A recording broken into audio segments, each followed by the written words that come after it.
In One Piece episode 1106, Vegapunk is stabbed in the chest by Saint Saturn. The question arises whether Vegapunk survives or not.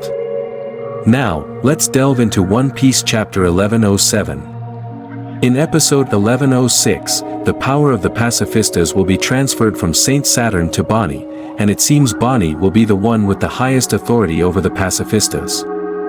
This seems to be because Vegapunk set up a contingency program where the pacifista clones would target Bonnie.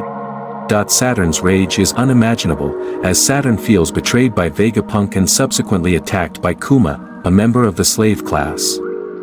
From the reader's perspective, this seems like a good turn of events, but Saturn's Saint ultimately loses control of his anger to the extent of personally killing Vegapunk. It appears Saturn's Saint will pierce Vegapunk's chest with the claw-like appendages on his feet. I think the target Luffy should rescue in the land of Wano is Vegapunk and Bonnie, but Vegapunk's wound across his chest clearly resembles a fatal injury.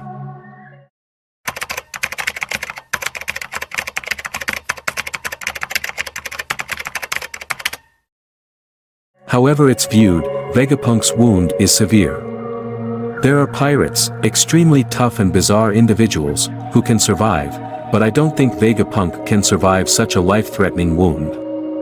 Even if Vegapunk is treated, it cannot be done downstairs in the lab, and Vegapunk will have to move upstairs, but the sky rocket launchers have also been destroyed, so I think Sanji is the only one who can help Vegapunk at this time. Additionally, I am sure that in the laboratory producing artificial organs for Vegapunk at the factory, Chopper and Lilith can start a surgery to keep Vegapunk alive.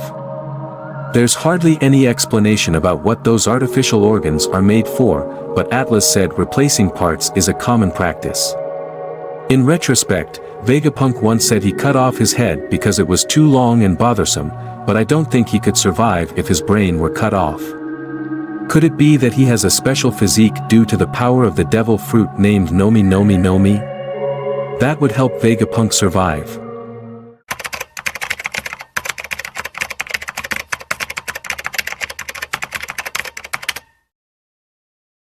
Luffy and the Straw Hat Pirates couldn't keep their promise, so they will surely regret it. They haven't met for even a day yet, but after all, Luffy promised to take Vegapunk off the island.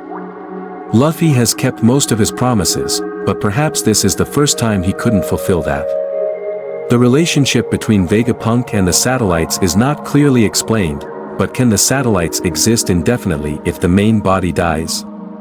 York ordered Seraphim and others to let Stella live, but he's about to become the sole Vegapunk and he doesn't understand what will happen if Stella dies. I think the satellites may be able to exist without Stella, but that's what I'm curious about. Above all, Vegapunk dies before achieving the goal, so I'm really curious to know what his final words will be like. I think perhaps Vegapunk will leave behind lingering words, like famous characters who have passed away leave behind memorable lines, and maybe that will be a very positive thing. Nika, the hope of the future, is right in front of me. Personally, I think Vegapunk will survive and I really hope Vegapunk will never die.